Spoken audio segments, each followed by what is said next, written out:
진짜 놀라실 수도 있습니다.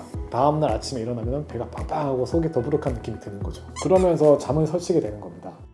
잘 때 배고파서 깨는 분들 계시죠? 그래서 잠들기 전에 브로콜리나 양배추 같은 채소를 먹고 주무시는 분들이 있습니다. 과자나 빵 같은 거 안 드시는 거는 칭찬드리고 싶습니다. 근데 여러분이 몸에 좋을 거라고 생각하고 드신 음식이 자기 전에 먹으면 독이 된다는 사실을 알고 계셨나요? 모르고 계속 드시다가는 뇌와 몸이 망가질 수 있습니다. 대신 몇 가지만 잘 피하면 큰 문제는 안 되니까 너무 걱정은 안 해도 됩니다. 오늘은 자기 전에 절대 먹지 말아야 할 것들에 대해서 좀 알려드리도록 하겠습니다. 자기 전에는 공복을 유지하는 게 좋습니다. 그래서 말씀드리는 게 주무시기 4시간 전까지만 음식을 드시는 게 좋습니다. 예를 들어 11시에 주무신다면 7시 저녁 식사를 하시고 나서부터는 안 드시는 겁니다. 이거를 지켜주시는 게 숙면에 큰 도움이 됩니다. 근데 식사를 6시에 하고 잠은 12시에 주무신다 이러면 이제 배고파서 깰 수가 있잖아요. 그럴 때 저녁 식사 이후에 간단히만 배를 채워주시면 좋습니다. 이때 뭘 먹느냐가 정말 중요한데 잠을 자는 건 하루 종일 지친 우리 몸을 회복하는 과정이잖아요. 근데 잘못된 음식을 먹으면 이 과정을 모두 망치게 되고 결국 내 몸이 망가지고 밸런스가 깨지게 됩니다. 소화가 너무 안 된다, 살이 계속 찐다, 하루 종일 너무 피곤하다는 분들 좀 잘 들으셔야 합니다. 자기 전에 먹으면 안 되는 음식, 카페인, 기름진 음식, 매운 음식 이런 거는 사실 뻔하잖아요. 이런 거는 사실 다 아실 거고 안 드실 거라 믿기 때문에 이런 거를 말씀드리진 않을 겁니다. 진짜 문제는 우리가 건강하다고 착각하고 드시는 것들입니다. 진짜 놀라실 수도 있습니다. 진짜 의외의 음식은 브로콜리, 양배추, 콜리플라워 같은 십자가 채소입니다. 제가 항상 좋다고 말씀드린 이 채소가 먼저 나오니까 좀 당황스러우시죠? 맞습니다. 이런 채소들은 정말 좋은 채소들이긴 합니다. 솔포라판이라는 성분이 풍부해서 암 환자분들도 많이 드시는 대표적인 건강 채소죠. 하지만 문제는 언제 드시냐는 겁니다. 이런 십자가 채소들의 특징이 뭔지 아시나요? 조직이 엄청 단단해요. 먹어보시면 아시잖아요. 씹을 때 똑똑 소리 나고 그만큼 섬유질이 아주 많다는 뜻입니다. 근데 문제는 우리 인간은 이 섬유질을 소화시키지 못한다는 겁니다. 그러면 어떻게 될까요? 위에서 소화가 잘 안 되니까 장으로 내려가죠. 그럼 장에 있는 미생물들이 이 섬유질을 분해해요. 이 과정에서 자연스럽게 가스가 엄청 많이 발생합니다. 낮에 드시면 활동을 하니까 가스가 자연스럽게 배출이 되잖아요. 하지만 자기 전에 드시면 어떻게 될까요? 밤새 누워있는 동안 가스가 배출이 안 됩니다. 다음날 아침에 일어나면 배가 빵빵하고 속이 더부룩한 느낌이 드는 거죠. 특히 이게 장이 예민하신 분들은 밤새 속이 답답하고 복통까지 생길 수가 있는 거죠. 그러면서 잠을 설치게 되는 겁니다. 그러니까 이런 채소들이 나쁘다는 게 아니라 자기 전에는 꼭 피해 주시라는 겁니다. 두 번째는 바로 탄산수입니다. 탄산수 속에 있는 탄산가스가 배를 빵빵하게 만들어서 복압을 높입니다. 복압이라는 것은 쉽게 말해서 배 안쪽의 압력입니다. 이 상태에서 누우면 어떻게 될까요? 서 있을 때보다 위의 내용물이 식도 쪽으로 밀고 올라오려는 압력이 훨씬 커지게 됩니다.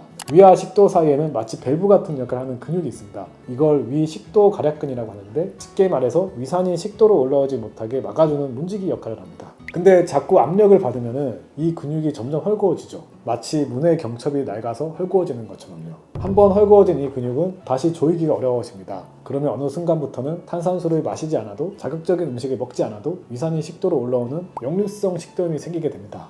역류성 식도염이 한번 생기면 정말 괴롭습니다. 속쓰림, 신트림, 목의 이물감 이런 증상들이 계속 반복되거든요. 그러니까 탄산수뿐만 아니라 콜라, 사이다, 맥주 같은 탄산이 들어가는 모든 음료는 자기 전에는 꼭 피하셔야 합니다. 특히 맥주는 탄산도 들어있고 뒤에서 말씀드린 티라민이라는 성분도 들어있어서 정말 최악입니다.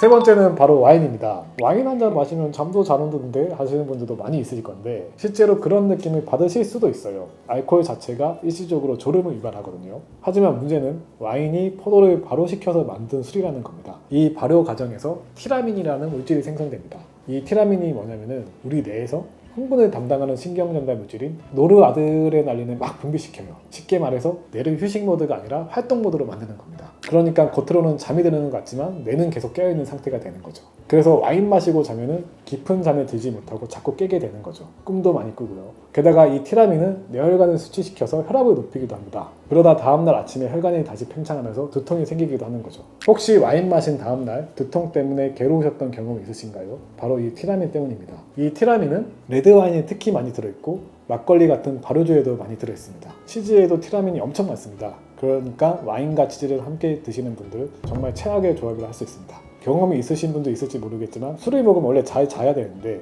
약간 음주 후에 각성된 것처럼 잠이 안 오시는 분들이 있거든요. 그런 게 티라민의 영향으로 이렇게 음주 후에 잠을 못 주무신 분들, 불면증 겪는 분들이 참 많이 있습니다. 마지막으로 짠 음식입니다. 오징어채나 지포 같은 짭짤한 건어물 드시는 분들 계시죠? 우리 몸은 잠을 자는 동안 일종의 대청소를 합니다. 온몸 구석구석에 쌓인 노폐물을 물로 씻어내는 거죠. 그래서 아침에 소변이나 대변으로 이런 독소들을 몸 밖으로 내보내는 겁니다. 근데 이렇게 짠 음식을 드시면 소금이 물을 붙잡아둬요. 쉽게 말해서 몸에서 물이 빠져나가지 못하게 막는 겁니다. 그러면 독소를 씻어내야 될 물이 몸에 갇히게 되는 거죠. 대청소를 해야 하는데 물이 더러워진 채로 몸에 머물러 있는 겁니다. 더 심각한 거는 혈액의 염도가 높아져서 혈관 안에도 수분이 많이 조려하게 되면 혈압이 갑자기 높아질 수도 있는 거죠. 특히 아침에 일어날 때 혈압이 확 올라가는 경우가 많이 있습니다. 신장 기능이 약하신 분들이나 고혈압이 있으신 분들은 더욱더 주의하셔야 합니다. 근데 이게 염분 섭취를 하지 말라는 게 아니라 자기 전에는 좀 피해 주셔야 되는 거고, 우리가 일상생활 하시는 동안 적절한 염분 섭취는 꼭 해주시는 게 좋고, 너무 저염식이 또 문제가 되는 경우가 많이 있습니다. 그래서 자기 전에만 꼭 짠 음식은 피해 주시기 바랍니다. 음식은 아니지만 중요한 얘기 하나만 더 해드릴게요. 비타민 C나 비타민 B군 같은 영양제 드시는 분들 많이 있으시죠? 이런 비타민들이 피로 회복에는 정말 좋습니다. 근데 문제는 언제 드시냐는 겁니다. 저녁이나 자기 전에 드시면 피로가 확 풀리면서 오히려 잠이 안 오는 경우가 종종 있어요. 그래서 이런 비타민 B나 C군들은 아침이나 점심에 드시고 너무 주무시기 직전에는 좀 피하시는 것을 추천드립니다. 오늘 말씀드린 음식들이 무조건 나쁘다는 게 절대 아닙니다. 다만 자기 전에는 피하라는 겁니다. 특히 위가 안 좋으신 분들, 장이 안 좋으신 분들, 신장이 안 좋으신 분들, 그리고 고혈압이 있으신 분들이라면 더더욱 주의를 하셔야 합니다. 구독, 좋아요 눌러주시면 다음에도 건강에 도움이 되는 이야기로 찾아뵙겠습니다.